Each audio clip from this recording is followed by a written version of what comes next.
सो student आपका next question जो 6 है वो है a certain freezing process requires that room temperature be lowered from 40 degree Celsius at the rate of 5 degree Celsius every hour. तो देखो यहाँ पे एक फ्रीजिंग प्रोसेस चल रही है। फ्रीजिंग मतलब किसी चीज़ को कूलिंग करने की या मतलब फ्रीज करने की। लाइक आपके जैसे फ्रिज होता है उसमें आपके जो रूम आपके घर में जो फ्रिज होता है उसमें आपको ध्यान हो तो हमारे उसमें उसकी जो टेम्परेचर है उसको कम करने की उसमें एक प्रोसेस होती है। तो उसी तरीके से एक प्रोसेस चल रही है फ्रीजिंग प्रोसेस जो क्या कर रही है, रूम टेम्परेचर को लोवर्ड कर रही है, मतलब कम कर रही है। अभी उस रूम टेम्परेचर कितना है आपका 40 डिग्री सेल्सियस है और वो जो प्रोसेस है वो हर घंटे में 5 डिग्री सेल्सियस रूम का टेम्परेचर कम कर देती है। तो यहाँ तक क्या समझ में आया है कि एक प्रोसेस है फ्रीजिंग प्रोसेस, वो हमारा जो रूम का टेम्परेचर अभी कितना है 40 डिग्री सेल्सियस है, उस टेम्परेचर को वो हर घंटे में 5 डिग्री सेल्सियस कम कर देती है। मतलब अभी आपके रूम का टेम्परेचर 40 डिग्री सेल्सियस है और हर घंटे में वो 5 डिग्री सेल्सियस कम हो रहा है। ठीक है, कम होने के लिए हम क्या करते हैं, लेस करते हैं। ठीक है, अच्छा अब आपसे पूछा गया है what will be the room temperature 10 hours after. तो अगर 1 घंटे के अंदर 5 डिग्री सेल्सियस रूम टेम्परेचर कम होता है तो 10 घंटे के अंदर कितना कम हो जाएगा, मतलब वो टेम्परेचर कहाँ पहुँच जाएगा, रूम का टेम्परेचर किस जगह पहुँच जाएगा। तो आपको क्या करना है, आपको ये बताया गया है कि present room temperature 40 degree Celsius है, ठीक है, और हर घंटे में 5 डिग्री सेल्सियस कम हो रहा है। तो 10 घंटे बाद रूम का टेम्परेचर कितना होगा। सो स्टूडेंट हम क्या करेंगे, सबसे पहले जो हमें इन्फॉर्मेशन दी हुई है ना आप उसको लिखिए। सो आपको दिया हुआ है present room temperature, present room temperature. So student आपको प्रेजेंट रूम टेम्परेचर जो दिया है वो है ना 40 डिग्री सेल्सियस दिया हुआ है। कितना दिया हुआ है, 40 डिग्री सेल्सियस। और उसके बाद में आपको इन्फॉर्मेशन दी हुई थी कि एवरी आवर मतलब हर घंटे में टेम्परेचर कितना गिर रहा है।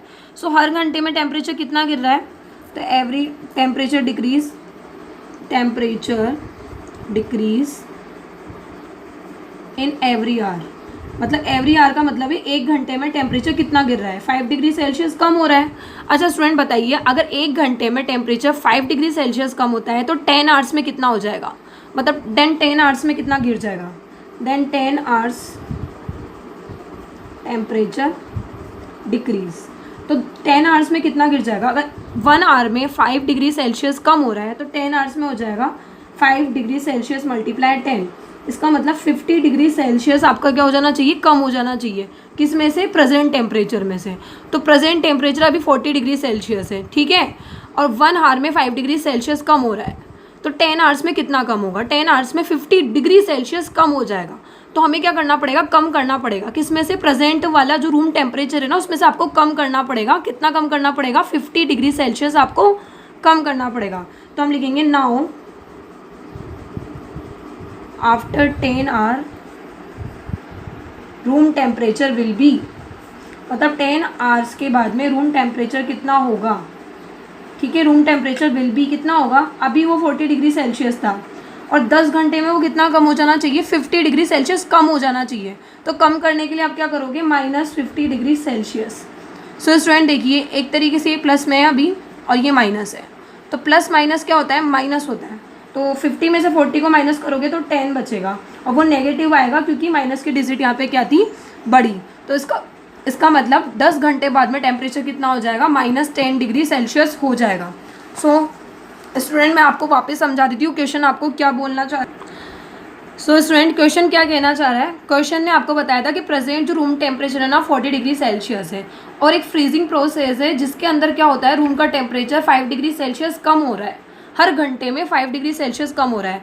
तो बताओ 10 आवर्स के बाद में, मतलब 10 घंटे के बाद में रूम का टेम्परेचर कितना कम हो जाएगा। तो सबसे पहले हमने 10 घंटे की कैलकुलेशन की तो 1 आवर की आपको इन्फॉर्मेशन दी गई है 5 डिग्री सेल्सियस। तो सिंपल सी बात है, अगर 1 आवर की 5 डिग्री सेल्सियस है तो 10 आवर्स की कितनी होगी, 50 डिग्री सेल्सियस। इसका मतलब रूम का टेम्परेचर जो प्रेजेंट टेम्परेचर है ना उसमें 50 डिग्री सेल्सियस क्या हो जाना चाहिए, कम हो जाना चाहिए 10 घंटे बाद। तो मैंने क्या करा, 10 आवर्स बाद की इन्फॉर्मेशन निकालने के लिए जो प्रेजेंट टेम्परेचर था 40 डिग्री सेल्सियस, उसमें से 50 डिग्री सेल्सियस कम कर दिया। क्यों किया, बिकॉज 10 घंटे में टेम्परेचर 50 डिग्री सेल्सियस कम हो जाना चाहिए, इसलिए मैंने उसको 50 डिग्री सेल्सियस को माइनस कर दिया। तो यहाँ पे -50 में से 40 जाएगा और 10 बचेगा और माइनस की डिजिट बड़ी थी ना, इसलिए यहाँ पे साइन भी किसका आ गया, माइनस का आ गया।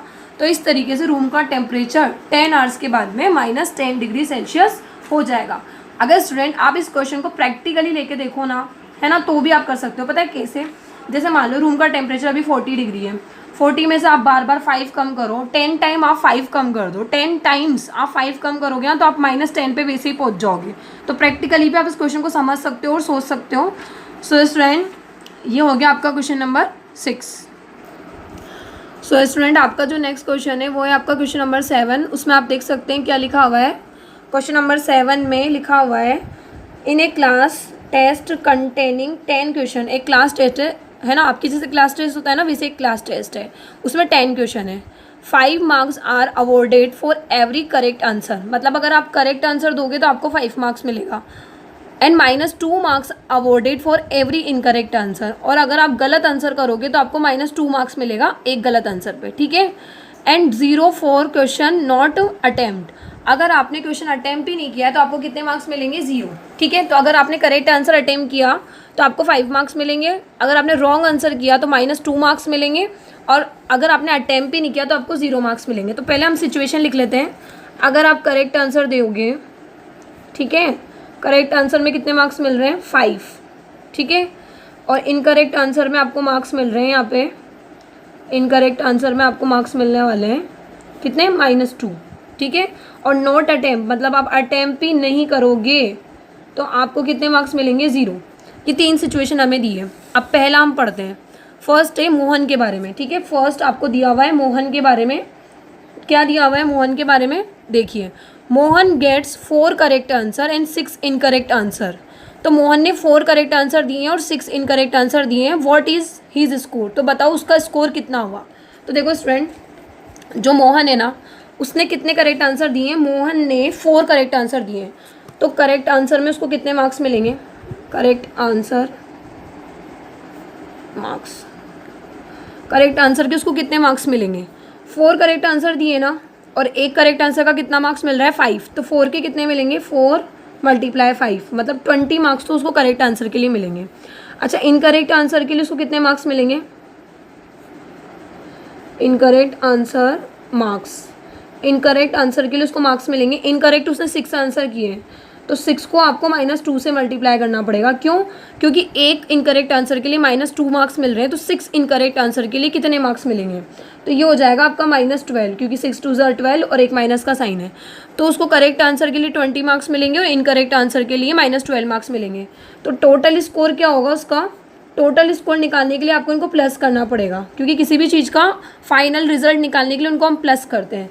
तो हम क्या करेंगे? 20 में प्लस करेंगे -12, ठीक है। तो प्लस माइनस क्या हो जाएगा? माइनस हो जाएगा।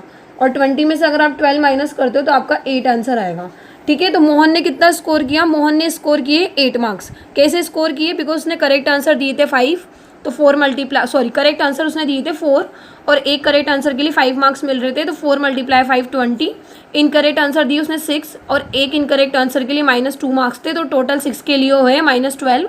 इनका टोटल स्कोर निकालने के लिए हमने इनको प्लस किया, तो 20 में हमने प्लस किया -12 प्लस माइनस माइनस, इस तरीके से आपका पॉजिटिव 8 आंसर आ गया है। मोहन ने स्कोर किया है 8 मार्क्स। सो हम नेक्स्ट करते हैं, नेक्स्ट किसने स्कोर किया है?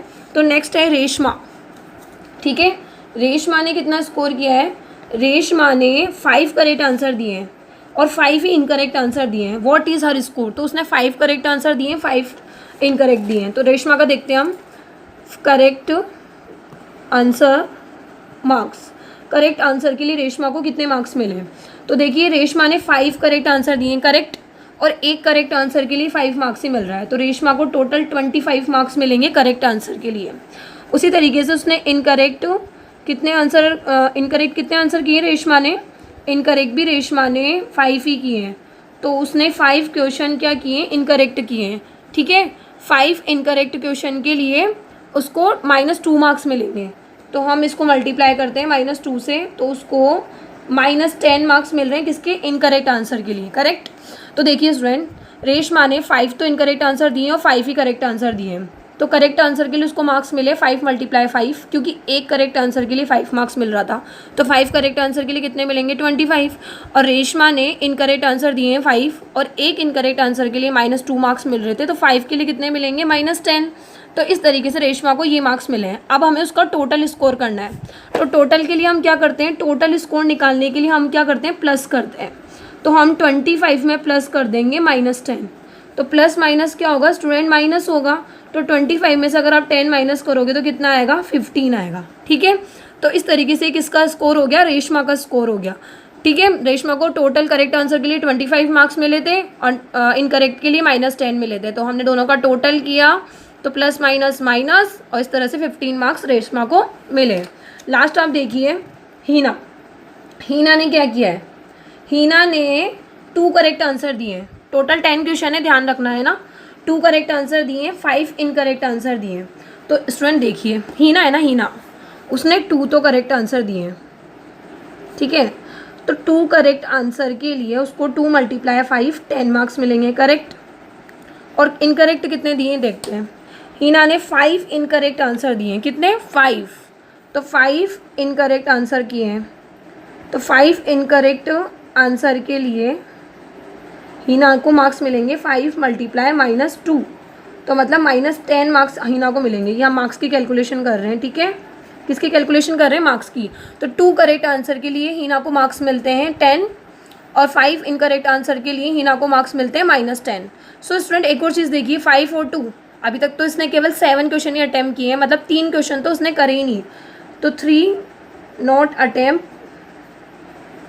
3 उसने अटैम्प्ट ही नहीं करे। तो जो अटैम्प्ट नहीं करते हैं उसके लिए कितने मार्क्स मिलते हैं, 0। तो उसको 0 मार्क्स मिले 3 क्वेश्चन में, क्योंकि उसने वो अटैम्प्ट ही नहीं करे। ठीक है, तो 2 करेक्ट आंसर किए उसके लिए 10 मार्क्स मिले, 5 इनकरेक्ट आंसर के लिए -10 मार्क्स मिले, और 3 क्वेश्चन उसने अटैम्प्ट ही नहीं किए, तो इसलिए उसको उसके 0 मार्क्स मिले हैं। अब उसका टोटल स्कोर निकालते हैं हम। टोटल स्कोर कैसे निकालेंगे, इन सबको प्लस कर लो। 10 में प्लस कर दो, -10 और 0। सो प्लस माइनस क्या होगा, माइनस होगा। ठीक है, सो स्टूडेंट इसकी तो कोई वैल्यू है ही नहीं, बिकॉज 0 है तो, और 10 - 10 क्या है, 0। तो कुल मिला के हीना को 0 मार्क्स मिले हैं, बिकॉज उसने जितने मार्क्स लिए उतने ही मार्क्स कटवा भी लिए अपने। सो उसको 0 मार्क्स मिले हैं। तो मैं वापस आपको समझा देती हूँ एक बार, ये वाला हीना वाला, कि हीना ने 2 करेक्ट आंसर अटैम्प्ट किए थे और 1 करेक्ट आंसर के लिए 5 मार्क्स मिल रहे थे। तो 2 के लिए कितने मिले, 10। हीना ने 5 इनकरेक्ट आंसर किए हैं, तो 1 इनकरेक्ट आंसर के लिए -2 मार्क्स मिल रहा था। तो 5 के लिए कितना मिलेगा, -10। और 3 क्वेश्चन तो उसने अटैम्प्ट ही नहीं किए, तो उनकी जगह उसको कितने मिल गए, 0। टोटल स्कोर निकालने के लिए हमने क्या करा, प्लस करा। तो ये वाला 10 में हमने प्लस किया -10 और ये 0, तीनों को अगर हमने प्लस किया तो हमारे पास में आंसर क्या आया, प्लस माइनस माइनस, और 10 - 10 = 0। तो इस तरीके से ये आपका होता है क्वेश्चन नंबर 7, और बाकी के क्वेश्चन हम आपके नेक्स्ट वीडियो में करेंगे।